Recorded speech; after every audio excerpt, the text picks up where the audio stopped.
BAM.org. This is WNYC 93.9 FM and AM 820, NPR News and the New York Conversation.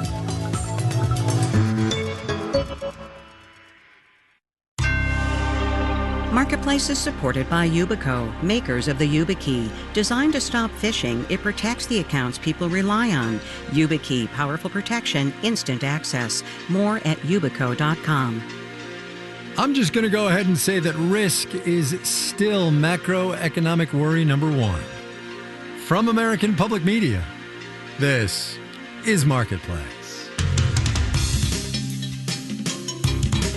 Marketplace is supported by The Economist, providing reporting and analysis on global politics, economics, science, and culture, covering international trends and emerging issues shaping the world today. More information at economist.com.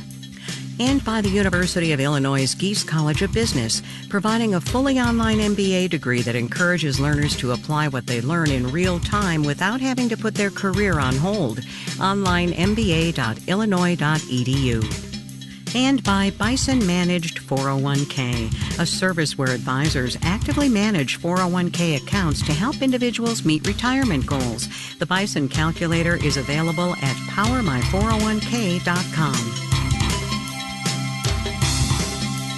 In Los Angeles, I'm Kai Ryssdal. It is Tuesday today. This one is the 3rd of March. Good as always to have you along, everybody. We are 4 days into things in the Middle East, and the only thing that is clear is that there are a whole lot of things that aren't clear. So we're going to talk about that and what that means economy-wise. Greg Ip is at the Wall Street Journal. He also joins us on the occasional Friday. Hey, Greg.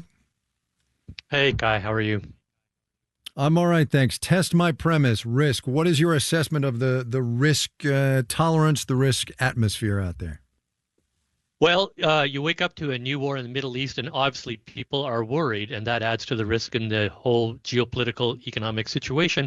And this comes at a time when people are already kind of on edge about like the AI bubble bursting, or maybe everybody losing their jobs to AI, still some inflation pressure out there. So it kind of adds to an overall mix of anxiety out there. Now, all that said, I would say that the reaction in the 2 days of trading we've had since the war began has been muted. On Monday, oil rose, but it didn't rise as much as a lot of analysts had expected. Stocks fell off, sold off, but they ended the day mostly unchanged. Tuesday, we wake up and it's almost like a delayed reaction. It's just, oh, wait a minute, there's a war going on. Oil goes up some more and stocks fell. But even so, you know, I've been through a lot of these things over the years. Right now, it still feels like a muted reaction by the markets to what's going on in Iran. Talk to me about the dollar and bonds, would you? Because the dollar's been rallying, bond yields are going up, which means people are selling bonds. Explain all that. Sure thing. So let's talk about the bonds part. That's a little bit easier to explain. So when people worry about inflation, for example, because oil prices are going up, they worry that the Federal Reserve will not be able to lower interest rates as much. If interest rates aren't going to go down, that means bond yields are probably supposed to be higher than they already are. When bond yields go up, prices go down. And that is exactly what we've seen happen in the last couple of days. A small decline in bond prices, a small increase in bond yields. So if you were hoping for some relief last week, mortgage rates dropped below 6%. Don't expect them to go much lower. Maybe they go a little bit higher in the next day or two. The issue with the dollar is an interesting one, Kai, because the dollar did go up, which is sort of what is supposed to happen when there's a war, because the dollar is a safe haven. But it's been a break from the prior year when you had all this geopolitical conflict and the dollar was going down. And what that, I think, told us was that the U.S., at least for most of the past year, was now being seen as the source of instability because of trade wars and stuff like that, not the place you go to escape instability. The last 2 days are a little bit of a break from that. The caveat to this next question, of course, is that you're a business economics guy and not a geopolitics guy. But what do you imagine the market? How to phrase this? What do you imagine the president's pain point to be vis-a-vis the markets? Is he looking at stocks? Is he looking at bond yields? Do you think there's a thing that's going to make him go, you know what, let's get out of this in a hurry?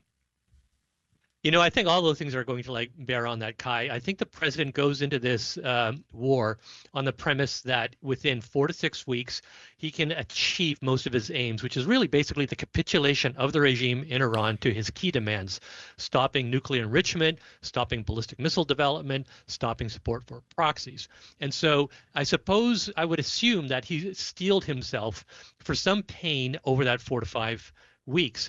I think the thing is, if the 4 or 5 weeks elapse and he's not getting closer to his goals and the pain continues to build, that presents him with some really tough choices, because this is, as you say, a president that cares a lot about the stock market. He's been urging the Federal Reserve to cut interest rates, claiming inflation is not a do that when inflation does become a problem. So if the war does not quickly start delivering the goals that he has set out for himself in the next few weeks, it does start to really, elevate his pain points. 30 seconds on this next answer, Greg, and then we got to go. 4 to 6 weeks sounds like a very long time as we sit here on day 4. It really does, and a lot can happen. Now, on the one hand, you might say, well, the Iranians, they have a lot of missiles, they have a lot of drones, they can hold out for a long time. This, conflict has been going on at one level or another for 50 years. They can certainly hold out a little bit longer. On the other hand, a lot of things are going against them. Their population is angry at them. Their air defenses have been shown to be very weak and so forth. I think the president is hoping that he maybe ends up in a Venezuela-like situation where the regime stays in place, but basically agrees to start behaving in a less confrontational way. Will that happen? I don't know. As you said, these are geopolitics. Nobody should be too confident. Absolutely not. Greg Ip at the Wall Street Journal, occasionally with us on a Friday. Thanks, Greg. Thanks for having me. Let's do the numbers. Dow Industrial's down 403 today, 0.8%, 48,501. The NASDAQ down 232 points, about 1%, finished at 22,516. The S&P 500 dipped 64 points, 0.9%, 68 and 16. Believe me when I tell you, it was way worse early in the going. Daniel Ackerman was just talking about retail sales. Target reported better than expected profit last quarter, jumped 6.7%. Best Buy missed quarterly profit expectations. Also a lackluster holiday season, but the electronics retailer still beat earnings estimates for the past year. Best Buy climbed 7%. America's second biggest retailer, second now to Amazon. Walmart rose 0.6%. Bonds down, yield on the 10-year T-note up 4.06%. You're listening to Marketplace. The Numbers is supported by Odoo.com, your entire business on one platform. Marketplace is supported by Schwab. At Schwab, investors get choices ranging from self-directed investing to full-service wealth management all in one place. No matter the investing goal, life stage, amount to invest, or know-how, Schwab can help. More at Schwab.com. And by Progressive. Progressive Insurance is hiring for virtual and hybrid employment. The company offers opportunities for professional development and career progression. Position details can be found online at careers.progressive.com. And by Solidigm, offering solid-state storage solutions optimized for AI with higher capacities, greater speed, and energy efficiency. Solidigm, AI data infrastructure built on a solid foundation. Learn more at storageforai.com.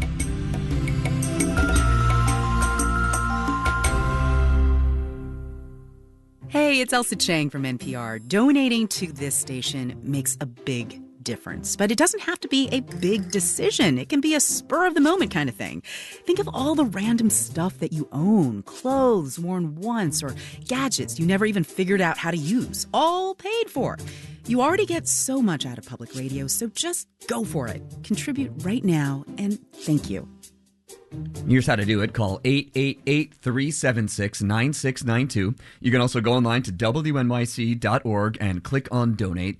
It's more important now than ever because we've lost federal funding for what we do. That's $3 million a year. During this winter pledge drive, we're looking for 10,000 contributions to be able to make up that gap, or at least make a dent in that gap. And we're asking you to stand up and stand up for WNYC. It's never been more important for you to speak with your member dollars by contributing now. 888-376-9692 or WNYC.org. If you're here for Marketplace, if you're here for All Things Considered, if you're here on the weekends, whenever it is, and how often you're here, it doesn't matter. Now's the time, and now is the time also because we have something special.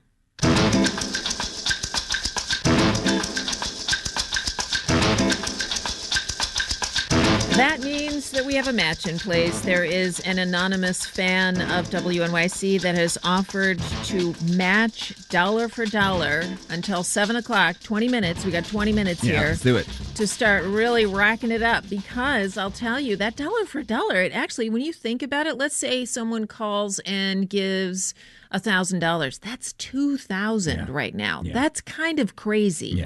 Yeah. You don't get that kind of, we're in Marketplace. You don't get that kind of return on your money. Oh, we're not well done. Thank you. In a lot of places, but you can have your money work harder for you and us right now, because we have this matching in place, dollar for dollar, 888-376-9692, WNYC.org. Again, this is our winter pledge drive here at WNYC. We are facing a situation that I don't want to say we've never faced it before, but not in the modern iteration of what we do have we faced it. It's been many, many decades since WNYC and public media has had to operate without federal funds, which means that we need to fill that gap. In order to be able to continue to bring you the same level of service that you expect and should expect from WNYC, we need to figure that out. And it's a bit of a nut to crack, but we're going to do it. And I have faith that we're going to do it. We're going to do it one contribution at a time. Listener support has been and will remain the largest source of funding here at WNYC, and we like it that way because it gives us journalistic independence.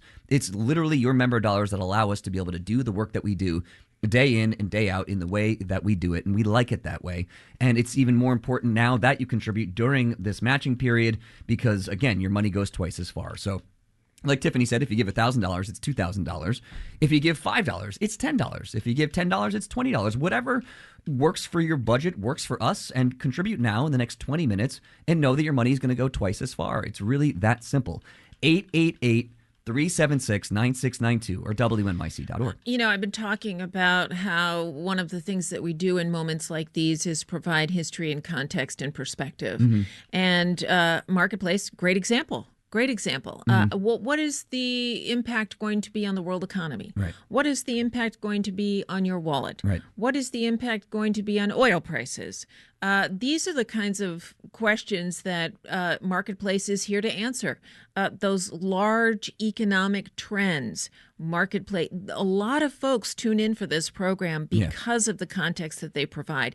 Even more important now, the world is in a place where it is more critical for us to have an understanding of the history and an understanding of all of the geopolitical forces at play as much as we possibly can. And that's what we're doing here.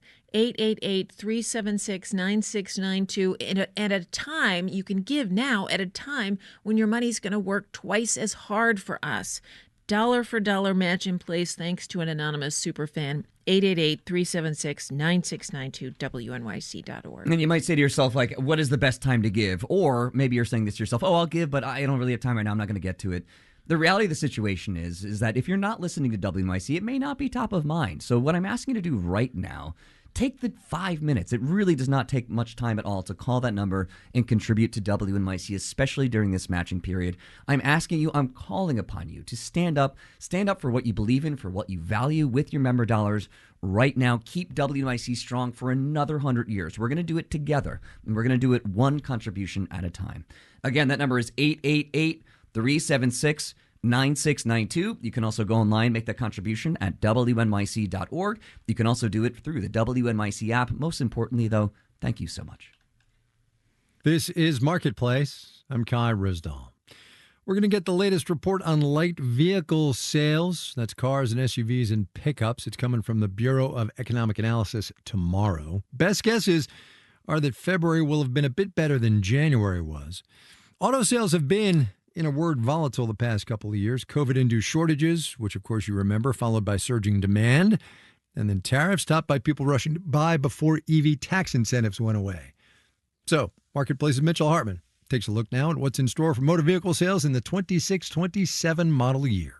Auto sales flagged late last year and into January, but, says Erin Keating at Cox Automotive, so far, February sales for manufacturers look pretty good. Now, in the first week of March, consumers are seeing war in the headlines. We've just had a big weekend of disruption. Consumer sentiment has continued to be volatile and sags quite a bit with phenomenon we're calling and other people have called uncertainty fatigue. That might give consumers pause before buying a new car or pickup, the average price of which topped $50,000 late last year for the first time ever. Though so far, price alone hasn't dissuaded many buyers, says Carl Brower at iSeeCars.com. I've been amazed at the level of new vehicle sales. Vehicles have gotten extremely expensive, and people keep buying them in spite of that. Brower says it's an effect of the K-shaped economy. A lot of people can't afford a new car any longer, but enough can. People who are just wealthy, people who are wealthy and their kids aren't wealthy, but they help them out. They're like, well, I'll help buy you the car. Meanwhile, tariffs haven't ended up pushing new vehicle prices much higher, says Michael Brisson at Moody's Analytics. Automakers, they did eat a lot of the tariffs. They were coming from a very high profit range, so they were able to take a hit to their margins. Plus, mortgage rates are down and tax refunds are up, so consumers may have more room in their budgets for a new ride. I'm Mitchell Hartman for Marketplace.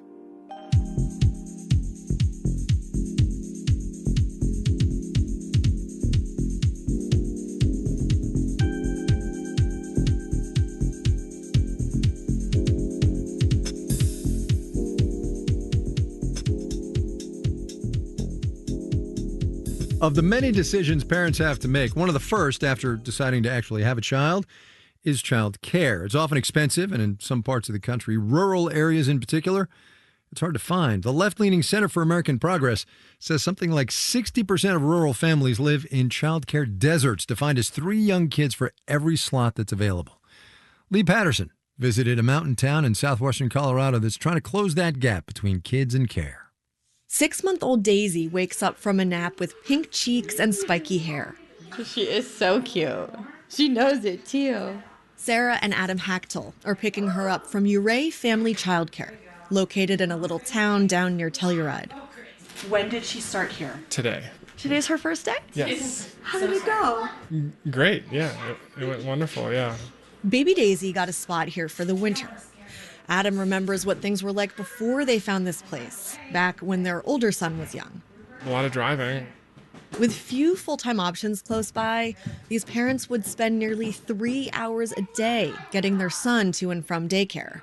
And this is not unusual. Survey data shows that for 4 out of 5 parents here, childcare falls short, especially for babies and toddlers. It's unaffordable to live here. It's like you have to work full-time. Or we have to, at least. I don't want to speak for everybody, but without childcare, that's not possible. And so we'd have to move somewhere else. Last year, working families got some relief when this daycare and another opened just down the street from each other in a new affordable housing development. What makes this different from regular in-home daycare is that the houses were built specifically for it and pre-licensed, with the necessary fences, ramps, and square footage. They're part of a local project aiming to address the shortage of childcare and housing all at the same time. The region's Early Childhood Council recruited and trained providers. The builder reduced costs through grants, state dollars, and low-cost construction loans. Where are all the green ones? Melissa McChristian operates Ouray Family Childcare. This is kind of our craft/eating area. Her tidy white house sits on the Uncompahgre River. Mountain peaks loom in the distance. McChristian points to her living room. They do naps over here because it's cozy. McChristian applied to live and work in the home. She got a large grant to buy tiny tables, bookshelves, and cubbies, but it's been a roller coaster. I mean, it's ups and downs with the unknowns.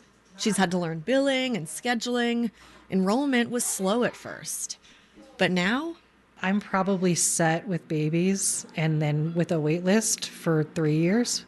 Efforts to create more in-home daycare spots are underway in other rural communities in states like Kansas and Minnesota. Here in Colorado, Ouray's second daycare is located on the same street as the first one. Estrella Hyatt runs Tiny Colorado Treasures, staying open 11 hours a day plus some weekends. Business is going really well. But the other part of this project, the home ownership part, is more complicated. My initial plan was, live in the home for 2 years, which is great, and then buy it, but that's just not realistic. These two providers get subsidized rent with the option to buy, but the rent goes up every year. And with the cost of living and running a business, Pyatt just can't save enough for a down payment. She's still hoping to buy eventually. Same for Melissa McChristian of Uray Family Childcare. Thanks for hanging with us. As she helps the Hachtel family try to get out the door. Can you say bye, friends? McChristian shares some good news. We have a full-time spot open, so I wanted to offer it to you guys first. A full-time spot for baby Daisy starting in the spring. It took Daisy one day to win you over that much? Amazing news, they say. Bye, Melissa. See you tomorrow. So while this experiment hasn't completely solved the area's childcare shortage, this family is driving home happy. In Uray, I'm Lee Patterson for Marketplace. It's easy and understandable to lose track of the fundamentals when the news environment is as it has been, which is why we are here to remind you that we're in the thick of quarterly earnings season for the big retailers across this economy. We heard from Best Buy and Target this morning, both of which reported something of a slump in holiday sales late last year. Later this week, we're going to get updates from Abercrombie, Bath & Body Works, Costco, and Kroger. And how those retailers are doing, as Marketplace's Daniel Ackerman reminds us, can also tell us a little something about the engine of this economy, we, the humble American consumer. The holiday season can be make or break for retailers, and this past one for Target? It wasn't great. Janet Joseph Kloppenberg of JJK Research says some of that was due to basic execution. There wasn't enough product on the shelves. They had stuff in the back room, but somehow it wasn't getting moved out. But retailers also faced headwinds that were out of their control, says Anthony Chicumba of Loop Capital. So you have this consumer that has been buffeted by elevated inflation for quite some time. Add growing job concerns, and consumers could remain wary about discretionary spending in the year to come. I think 2026 is going to be a slog, just like 2025 was, quite frankly.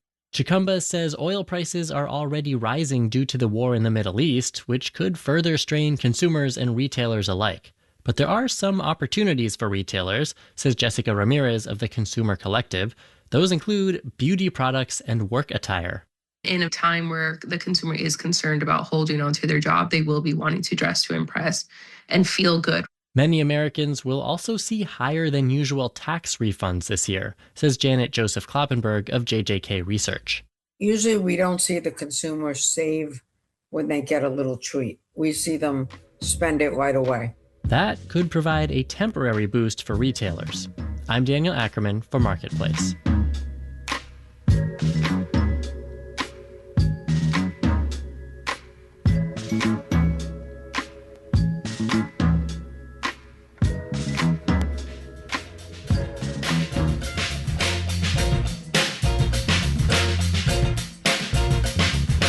Marketplace is supported by Viking, committed to exploring the world in comfort, offering a small ship experience with a shore excursion included in every port and onboard cultural enrichment. Discover more at Viking.com. And by Odoo.com, offering integrated programs for sales, customer relationship management, inventory, and other business operations, designed to work together as a customizable software suite. Odoo, all your business on one platform. All right, we got to go. Too much news, not enough time. Jordan Menges, O'Neill Maharaj, Janet Wynn, Olga Oxman, and Virginia K. Smith are the digital team around here, part of it. Anyway, I'm Kai Risdall. We will see you tomorrow.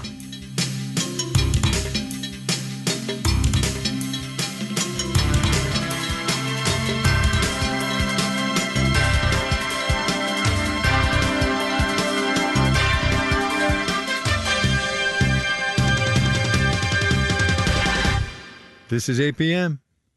I'm Julia Simon, and I'm NPR.